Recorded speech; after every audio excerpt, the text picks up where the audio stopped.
노인 비하와 일제 식민사관 옹호 발언 등으로 논란을 빚은 국민의힘 민경우 비상대책위원이 사퇴했습니다. 민 비대위원은 어제 과거 발언에 대한 논란 때문에 비대위의 출발에 누를 끼치고 싶지 않다며 저의 위치에서 운동권 정치 청산을 위해 최선의 노력을 다하겠다고 사의를 밝혔습니다. 민 비대위원은 지난 10월 한 유튜브 채널에서 지금 가장 최대 비극은 노인네들이 너무 오래 산다는 거다. 빨리빨리 돌아가셔야 라고 말했다가 즉시 사과한 일이 최근 비대위원 지명 직후 도마에 올랐습니다. 오늘 첫 회의를 앞두고 임명장을 받은 민경우 국민의힘 비상대책위원. 비대위원 지명과 동시에 불거졌던 노인 비하 논란에 거듭 사과했습니다. 과거 신중치 못했던 표현을 했던 점에 대해 다시 한번 정중히 사과드립니다. 한동훈 비대위원장은 운동권 특권 정치를 청산하는 데 앞장서실 뿐이라는 소개 외에 별다른 말은 보태지 않았습니다. 하지만 민 의원의 과거 언행은 연일 구설에 오르고 있습니다. 자신이 운영하는 유튜브 채널에서 일제강점기를 다룬 영화를 놓고 제국주의를 옹호하는 듯한 말을 한 겁니다. 제국의 청년들이 이제 해외 식민지를 개척하잖아요. 상당히 정의 일꾼들이 가요. 일본의 청년들이 그랬을 거죠.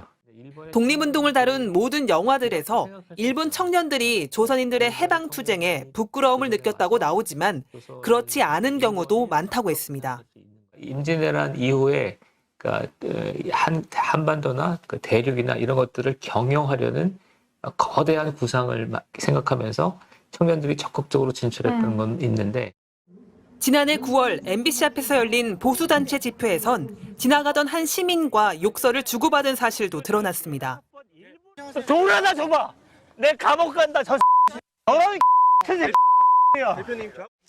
한동훈 위원장을 비롯한 당직자들과 3시간 동안 따로 비공개 회의를 열기도 했습니다.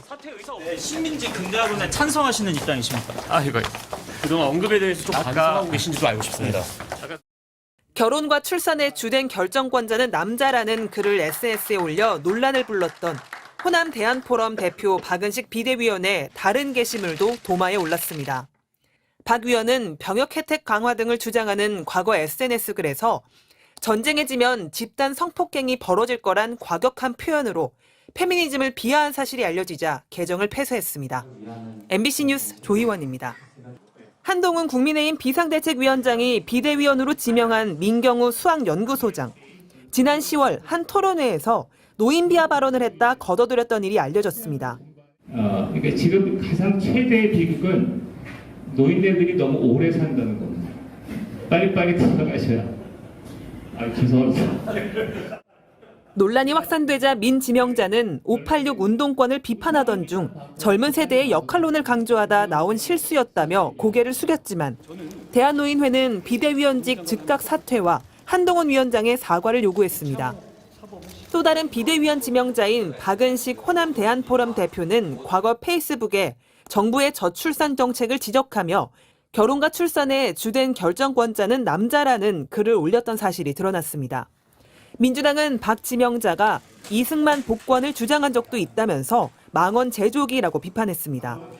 전체적인 비대위 구성에 대해서도 야당 탄압을 주도할 극우 논객만 찾았다며 혁신도 국민도 없는 극우위원회일 뿐이라고 맹비난했습니다.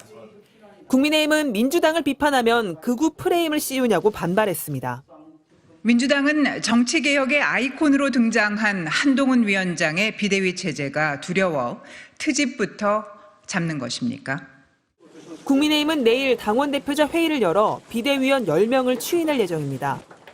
원내대표와 정책위의장 등 당연직 2명을 뺀 임명직 비대위원 8명 가운데 현역 정치인은 김혜지 의원이 유일합니다. 다양한 분야의 전문직 출신들로 구성됐고 평균 나이는 44세, 역대 최연소 지도부라고 의미를 부여했습니다. MBC 뉴스 조희원입니다.